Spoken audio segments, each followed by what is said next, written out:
So, my thoughts on Luigi Mangione. Okay, I'll start off by saying this: it's innocent until proven guilty in this country.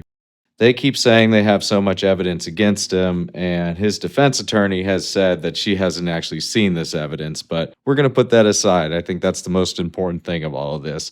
If he did what they said he did, then he should accept the consequences of his actions. Of course, no one endorses cold blooded murder.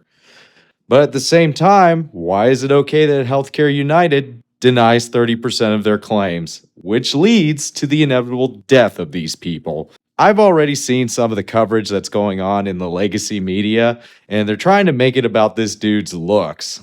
I don't know if he's good looking or not. To me, it just seems like some young kid who made a really stupid decision in his own life because he's rich. Obviously, the healthcare industry wronged him in some way, and it has something to do with his back. No one endorses actually going and shooting someone in the back. But why is it okay that Brian Thompson, even though he didn't personally murder anybody, denied healthcare just so he can make more money for his bottom line? And that's part of the problem with the healthcare system of the United States. It's purposely broken. Every other developed country has universal healthcare.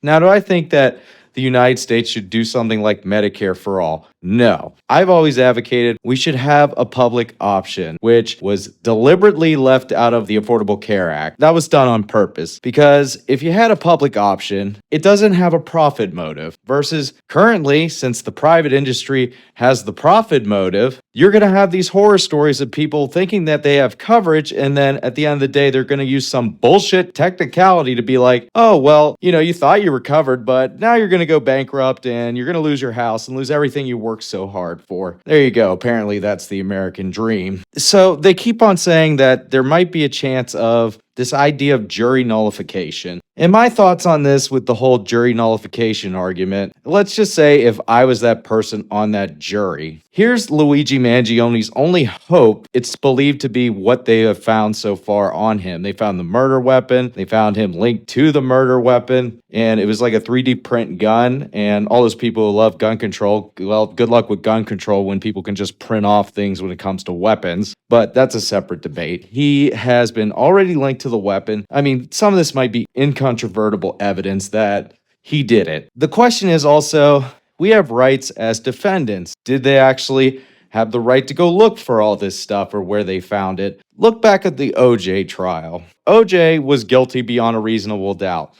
There were things outside of the trial that led to him having jury nullification. Will that happen with this trial? What I find weird about it is the feds have already piled up. He's looking at charges in New York, he's looking at charges in Pennsylvania, and he's looking at federal charges that may carry the death penalty. And it's bullshit because it's obvious the ruling class in this country want to send a message to lemmings like, hey, you can't do shit like this. And this is where they're going to fuck up if they keep doing this, because jury members aren't stupid. There was also some accusations during the OJ trial that they planted evidence on him. I'm not alleging they planted evidence on Luigi Mangione. It just seems too perfect. It's really sad in this country. It's so obvious that the legacy media does not want to have a national conversation on healthcare in this country. That's their objective. Keep that outside of what is said during this trial. It doesn't have anything to do with that. We're just going to say he's attractive. We won't say that his cause may or may not have some merit, because both Republicans and Democrats have agreed in backroom deals that they want this healthcare system to be fucked up. The shareholders, the S&P 500 that has some of these healthcare companies,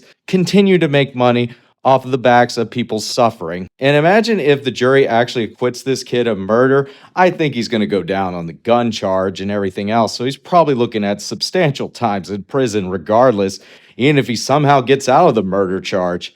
But we need to remember, he's innocent until proven guilty. And the feds are already trying to railroad this kid. And it should also tell us something very disturbing about the healthcare system of the United States, that people have donated massive amounts of money to this kid. Do you think this would happen if it was some random murder? Of course not. They're trying to send a message with this kid saying, hey, he's going to get convicted on something.